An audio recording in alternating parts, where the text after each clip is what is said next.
আসসালামু আলাইকুম। উপস্থিত শিক্ষার্থী বন্ধুরা, তোমরা কেমন আছো? আশা করি তোমরা ভালো আছো। আমি আলহামদুলিল্লাহ আল্লাহর রহমতে ভালো আছি। আজ তোমাদের সামনে এসে হাজির হয়েছি শেখপুর স্যার মানিকারচর শারলদ্বীপ মেমোরিয়াল বালিকা উচ্চ বিদ্যালয় মেঘনা। তোমাদের সামনে আজ আমি ষষ্ঠ শ্রেণীর গণিত বিষয় নিয়ে আলোচনা করব। গণিত বিষয়ে অষ্টম অধ্যায়ের তথ্য এবং উপাত্ত নিয়ে আলোচনা করব। আমি গত ক্লাসে তোমাদের তথ্য উপাত্ত সম্পর্কে বলেছি, আজও পুনরায় আবার বলবো। প্রথমে একটি সৃজনশীল প্রশ্ন তোমাদের সামনে নিয়ে এসেছি। তোমরা সবাই খাতা কলম নিয়ে বসো এবং খাতায় এই প্রশ্নটি উঠাও। হ্যাঁ, এখন উদ্দীপকটি বলছি, প্রথমে শোনো। কোন এক বিদ্যালয়ের ষষ্ঠ শ্রেণীর 20 জন শিক্ষার্থীর গণিতে প্রাপ্ত নম্বরগুলো দেওয়া হলো।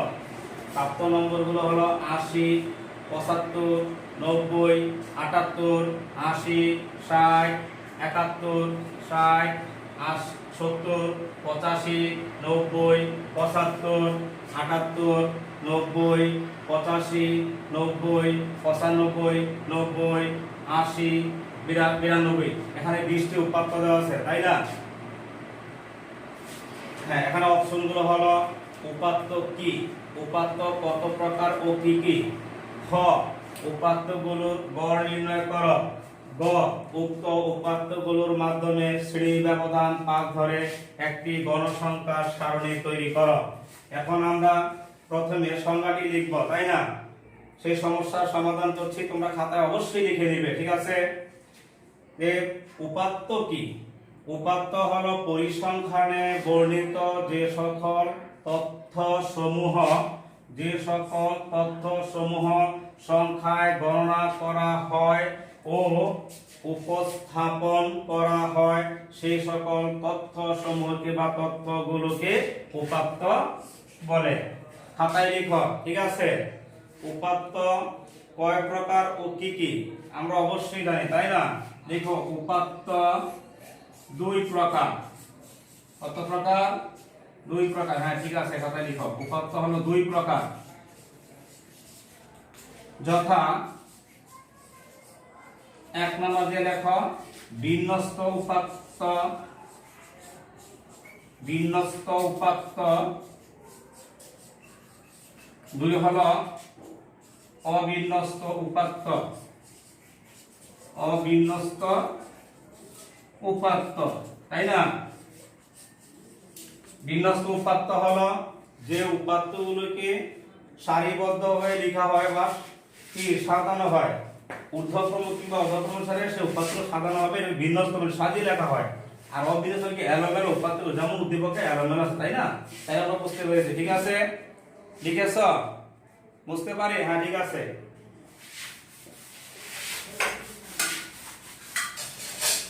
তারপরে কি বলছে বলতে কি, অপশন ফরম্যাটে উপাত্তগুলোর গড় নির্ণয় করো। নিশ্চয়ই গত ক্লাসে একটি গড়ের অঙ্ক করেছিলাম, তাই না? আজও তোমাদের সামনে এই উদ্দীপকের আলোকে আমি উপাত্তের গড় নির্ণয় করব। দেখো, উপাত্তগুলোর সমষ্টি। উক্ত 20টি উপাত্তের সমষ্টি।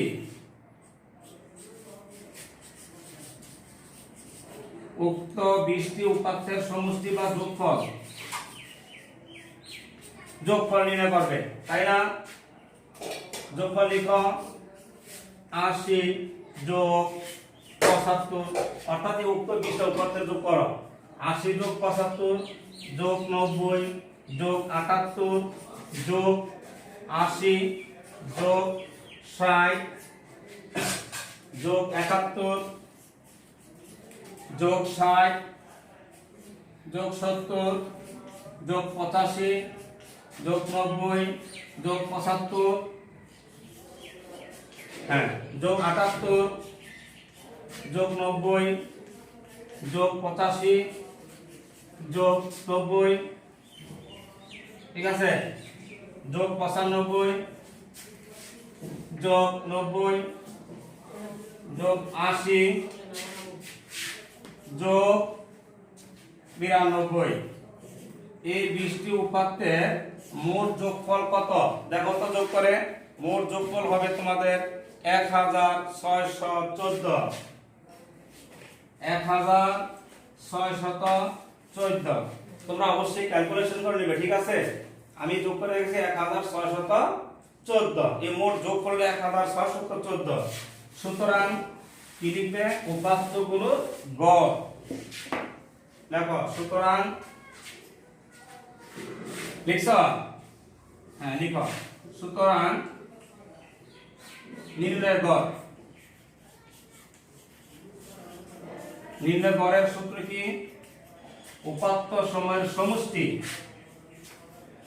উপাত্ত সমূহের সমষ্টি,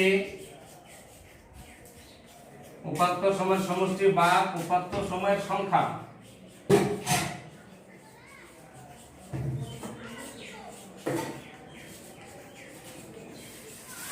তাহলে উপাত্ত সময়ের সমষ্টি কত পেয়েছ? 1614, 1614। মোট সংখ্যা হলো কয়টি? 20। যেহেতু 20 জন শিক্ষার্থী, তাই না? 20 জন শিক্ষার্থী, তাহলে 20 জন শিক্ষার্থীর প্রাপ্ত গণিতাঙ্কগুলো যোগ করে দেবে, যা পেয়েছ তাকে তোমরা 20 দিয়ে ভাগ করবে, তাহলে গড় হয়ে যাবে, মানে প্রত্যেকের মার্ক সমান হয়ে যাবে। তাহলে 20 দিয়ে ভাগ করলে কত আসে দেখো তো তোমরা, অবশ্যই ক্যালকুলেটর। 80 দশমিক কত আসবে? 60। উত্তর লেখো গড় 60। বা শূন্য নির্ণয় গড় 60। গড় কত? 80.60। ঠিক আছে, আবারও বলছি, গড়ের সূত্র হলো, এখানে তোমাদের উদ্দীপকে 20টি উপাত্ত দেওয়া আছে, এই 20টা উপাত্তের সমষ্টি করবা, যোগফল করবা, যোগ করে তাকে 20 দ্বারা ভাগ করবা। ঠিক আছে, তাহলে তার যোগফল যা মানে ভাগফল যা হয় 80.7। সুতরাং নির্ণয় গড় হলো কত? 80.7। বুঝতে পারি? হ্যাঁ ঠিক আছে। তারপরে দেখো তো অপশন গয় কি বলছে? উক্ত উপাত্তগুলোর মাধ্যমে শ্রেণী ব্যবধান পাক ধরে একটি গণসংখ্যা নিবেশন বা সারণী তৈরি করো। হ্যাঁ, প্রথমে কি লিখবে? হ্যাঁ মুসি, ঠিক আছে।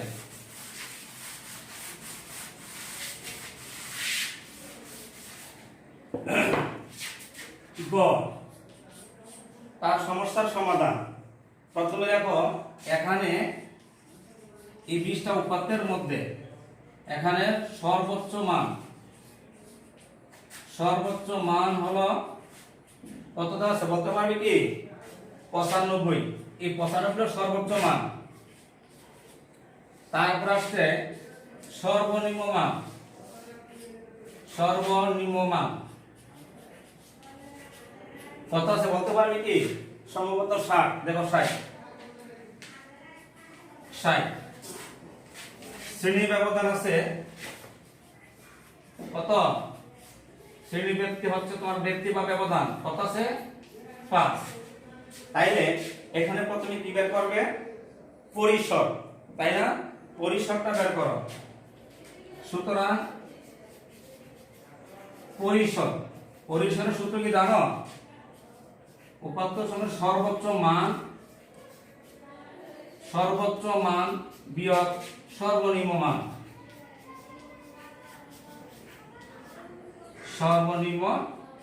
মান যোগ কি দিবা? 1। এটা একটা সূত্র, ঠিক আছে? সর্বোচ্চ মান বিয়োগ সর্বনিম্ন মান। তাহলে এখানে সর্বোচ্চ মান অবশ্যই আমরা আগে শনাক্ত করেছি কত? 95 বিয়োগ সর্বনিম্ন মান কত? 60 যোগ 1। 95 থেকে 60 বিয়োগ করো, 0 আছে 5, 6 আছে 9, 3 যোগ 1। এখানে হচ্ছে কত? 36। ঠিক আছে, তারপরে সুতরাং শ্রেণীর সংখ্যা যে ছকটি তৈরি করবা, ওইখানে ছকের মধ্যে কয়টি কলাম হবে তা নির্ণয়ের জন্যই এগুলো নির্ণয় করতে হয়। শ্রেণীর সংখ্যা সূত্র কি বলো তো? পরিসর বা শ্রেণী ব্যবধান, পরিসর বা শ্রেণী ব্যক্তি বা ব্যবধান। তাইলে পরিসর ছিল আমাদের কত? 36, শ্রেণী ব্যবধান 5। একে ভাগ করলে কত আসে বলতে পারবা কি? 5 7 35। 5 7 7 তাহলে 1 5 গুণ 10 এর শুনলে 5 গুণ 10 কত সমান সমান 8টি হবে। এখানে তোমাদের কলাম হবে 8টি। ঠিক আছে, লিখেছ? হ্যাঁ, বুঝতে পারি। সর্বোচ্চ মান 95, সর্বনিম্ন মান 60, শ্রেণী ব্যক্তি হলো 5 বা ব্যবধান 5। সুতরাং পরিসরের সূত্র সর্বোচ্চ মান বিয়োগ সর্বনিম্ন মান যোগ 1। সর্বোচ্চ মান 95, সর্বনিম্ন মান 60 যোগ 1, 95 থেকে 60 টা 35 যোগ 1 36। শ্রেণীর সংখ্যা হবে কয়টি? ওই যে আমরা সব তৈরি করব সারণী, সেখানে দেব সংখ্যাটা। তাহলে শ্রেণীর সংখ্যা সূত্র হলো পরিসর বাই শ্রেণী ব্যক্তি। পরিসর হলো 36, শ্রেণী ব্যক্তি হলো 5। এই 5 দিয়ে ভাগ করলে 5 7 35, 7 দশমিক থাকে 1, 5 দিয়ে 1 দ্বারা 0 পাবেন 10, অর্থাৎ 7.2, অর্থাৎ 8টি। বুঝতে গেলে এখন আমরা সারণী তৈরি করব, ঠিক আছে? হ্যাঁ,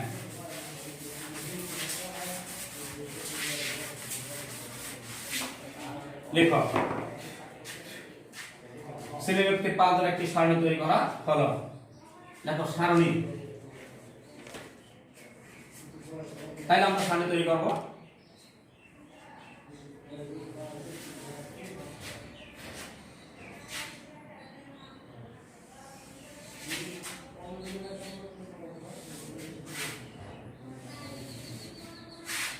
প্রথমে হলো কি শ্রেণী ব্যক্তি তালি গণসংখ্যা। শ্রেণী ব্যক্তি বা ব্যবধান তালি তালিমান, তারপরে কি গণসংখ্যা, সংখ্যা প্রকাশ করবে, ঠিক আছে? 8টা পেয়েছি তো, উপরের লেখাতে একটা, নিচের মোড়ে একটি, আর মাঝে 8টি গণ।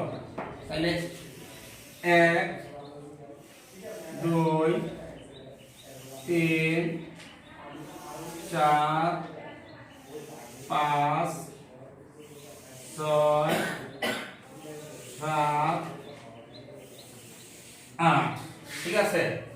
তাহলে শ্রেণী ব্যক্তি যে যেখানে আমাদের সর্বনিম্ন লিখেছিলাম কত? 60, 60 থেকে ধরি, 60 থেকে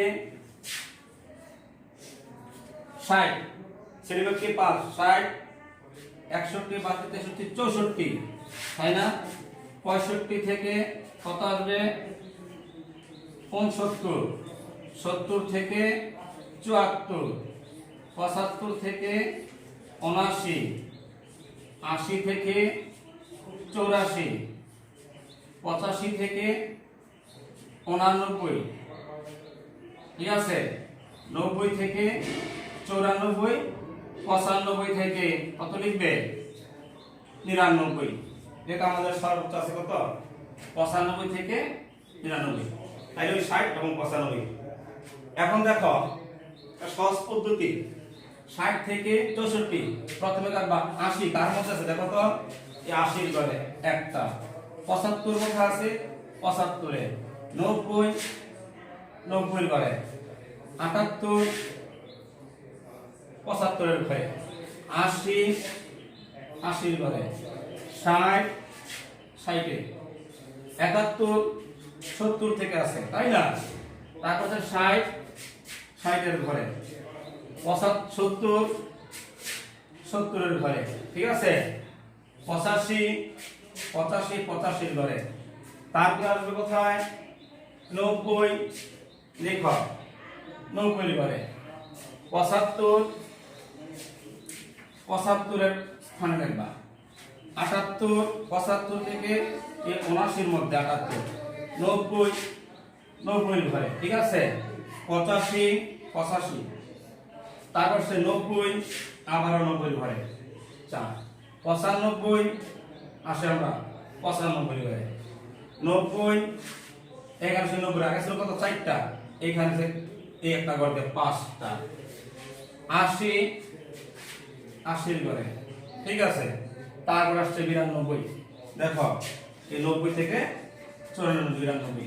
এখন আমরা এখানে 65 থেকে 69 এর মধ্যে কোনো সংখ্যা পাওয়া যায় নি, কোনো উপাত্ত নেই। তাহলে সংখ্যা প্রকাশ করো। 2 0 2, এখানে হলো 4, এখানে হলো 3, এখানে হলো 2, এখানে হলো 6, এখানে হলো 1। গণে দেখো মোট কত হবে?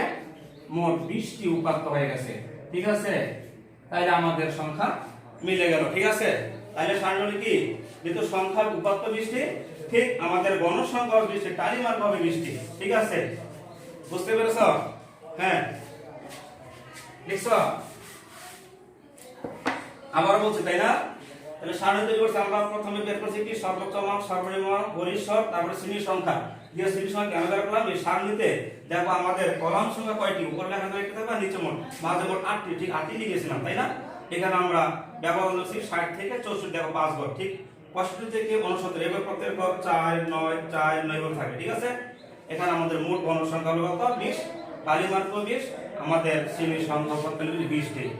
ঠিক আছে, সবাই ভালো থাকো, সুস্থ থাকো, ধন্যবাদ, আবারও দেখা হবে, আল্লাহ হাফেজ।